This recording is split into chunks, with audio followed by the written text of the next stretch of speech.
ఒక 15 కిలోమీటర్లు పోతే అక్కడ వడ్డపల్లి ఉన్నది, దాన్ని వడ్లపల్లి అంటారట.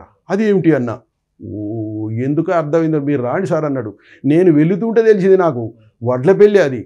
కొన్ని ఈ మన పాఠశాలలు ఉన్నాయి కదా, రెసిడెన్షియల్ స్కూల్స్ ఉన్నాయే, అవి రేషన్ షాపులు ఉన్నాయి కదా మన తెలంగాణలో, రేషన్ షాపులకు వచ్చే బియ్యం అన్నీ కూడా అక్కడి నుంచే వడ్లు.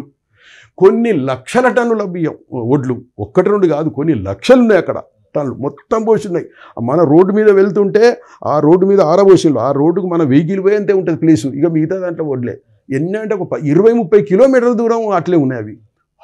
ఇదా సంగతి అన్న. అక్కడ కిషన్ పంతులు అని ఒక అతను, ఆయన దత్తోపాసకుడు.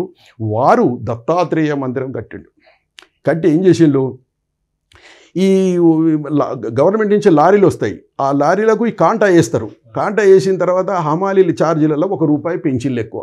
ఒక హమాలికి ₹1 తీసుకుంటారు, హమాలికి ఇచ్చే ఛార్జీలలో ₹1 తీసుకుంటారు. ఈ ₹1 మాత్రమే పక్కకు పెడతారు, బస్తాకు ₹1 అనుకోరు అది వాళ్ళు మోసే వాటికి. అలా చేస్తే ప్రతి సంవత్సరం 70-80 వేల రూపాయలు అయితే అన్నమాట ఆ పంటకు. ఈ 70-80 వేల రూపాయలు దత్త జయంతి రోజు ఖర్చు పెడతారు. ఆ ఊర్లో ఆచారం అట్లా ఉన్నది, మీరు పోయి తెలుసుకోవచ్చు. మొత్తం చాలామంది 5-6 ఊర్ల నుంచి వచ్చి బండ్ల మీద వచ్చి, ఎడ్ల బండ్ల మీద వచ్చి, వెహికల్స్ మీద వచ్చి భోజనాలు చేసి బ్రహ్మాండంగా భోజనం చేసి దత్తుని యొక్క దత్త జయంతి జరుగుతుంది అక్కడ చాలా మంది ఉంటారు కూర్చొని. ఫోన్ చేయగానే ఎవరో వస్తారు, చూపిస్తారు. అక్కడ ఒక రిటైర్డ్ టీచర్ ఉన్నారు, ఆయన వచ్చి చూపిస్తాడు, ఎవరైనా చూస్తారు, తీసి ఉంటుంది. చాలామంది మంచి మందిరం అక్కడ అట్లా జరుగుతూ ఉన్నది పరిస్థితి.